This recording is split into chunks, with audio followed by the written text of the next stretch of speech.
I was really not long out of the Marine Corps and deep in New Mexico's Billy the Kid country when my car broke down on Christmas Eve, 1969. A reminder to the younger folks here this evening, there were no cell phones back then.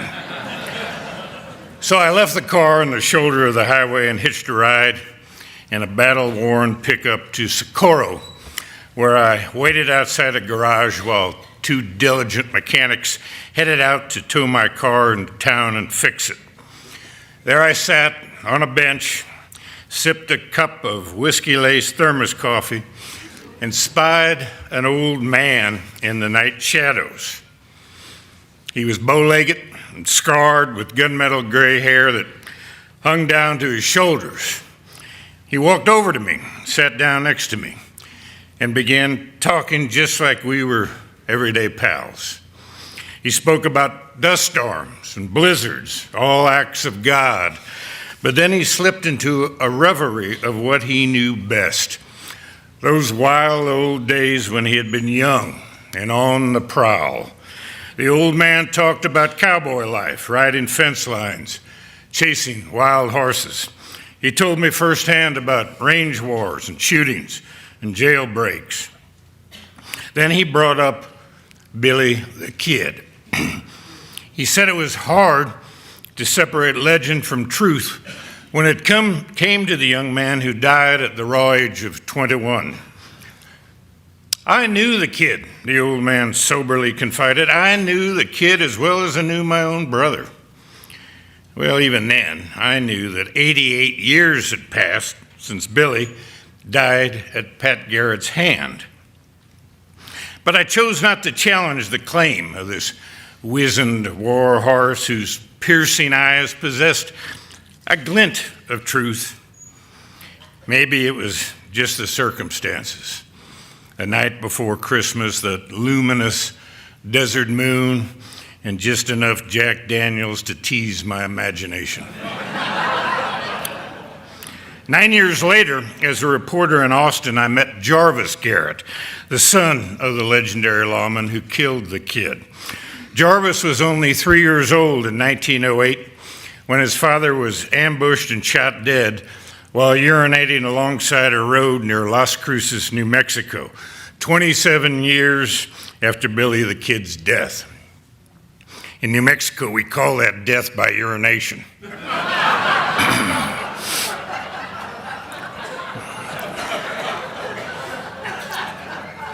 Thin and wiry, Jarvis said he had a faint memory of his father's wake, but with almost a judge's certainty, he told me most of the books and movies about his father and the kid were worthless. There are so many legends, so many falsehoods, Garrett said. Writers let their imaginations work overtime. Then he let me hold the .44 caliber Colt revolver his father had used to make history. I've often thought of that meeting with Garrett and of my own casual brush with history. I've also recalled many times that mysterious old man whose improbable recollections on a cold night in Socorro sparked my curiosity. Sometimes I wonder if the old man was just a mirage. However, I suspect even then, I knew that someday I would write a book about Billy. And that time finally came in 2007 when Billy the Kid, The Endless Ride was published. The primary lesson I learned from writing that book is that outlaws are as elusive as smoke. Tracking down reliable information about outlaws is not easy. By their very nature, they are like quicksilver. And this is especially true of the more infamous ones, the more mythologized, such as the Kid. The book became a bestseller and film rights option. It earned me the second of my 3 Pulitzer Prize nominations. But more importantly, the book separated Billy the Kid from myth and presented the much more interesting true story. And that could only be accomplished by first placing the kid in his times. He lived during the boom years of the American Industrial Revolution. America was rapidly shedding its past and becoming an urban behemoth. The devastation following the Civil War, particularly in the South, produced not only profound social dislocation, but also an entire generation of desperate men who, because of the war, were all too familiar with guns and death. American culture in the decades after the Civil War was based on the gun. The national murder weapon of choice prior to the war had been a knife or a club, but that drastically changed by the end of hostilities, largely growing to huge surpluses of firearms and the technological improvements that made them both cheaper and easier to use.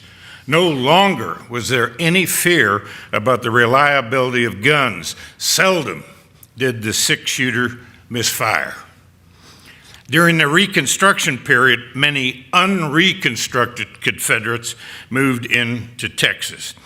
I think probably we have some other descendants in the audience tonight, but I think probably most of you are from Yankee stock. From those ranks of unreconstructed rebels, a number of them became cowboys during that heyday of the cattle trail drives from 1865 until those killing blizzards of the Big Die-Up of 1885-86. But some of them became shootists and outlaws. The rhetoric of the war, with its praise for physical courage and boldness, romanticized violence and produced a high respect for those virtues, even among criminals. You heard this quote earlier today, and you're going to hear it again, but I'm going to attribute it this time. In 1882, just 9 months after the death of Billy the Kid, and only 16 days after Jesse James was shot and killed by the Ford boys up in St. Joe, while on a one-year speaking tour of the American West, the Irish poet and playwright Oscar Wilde wrote these words: "The Americans are certainly hero worshipers and always take their heroes from the outlaw classes." During this period, sensationalism gripped the journalists of the land, and what emerged were newspapers labeled the Yellow Press, all to eagerly create a pageant of instant celebrities to satisfy the burgeoning urban reading public. And as a result of this latter-day infotainment, a nation even more corrupt and violent than the Jacksonian mobs of a previous generation materialized across the land, from the dusty southwestern mesas to Tammany Hall in New York City. More than ever, power and wealth became the sign of success. History surely does repeat itself. The Gilded Age also marked the start of a pulp fiction industry that instantly realized its biggest bestsellers were often books that perpetuated the myths of the West. Dozens of dime novels and unreliable nonfiction accounts appeared. They were thin on truth, but strong on fable. As the frontier gradually moved westward from the eastern seaboard to the Mississippi River and beyond, across the rest of the continent, the American West creation story was built on a solid foundation of both myth and authenticity. It was a potent brew concocted by the corrupt politicians, greedy industrialists, yellow journalists, overly zealous clergy, and others. They then spoon-fed it to the public, and one result was the propagation of a belief in the so-called Wild West.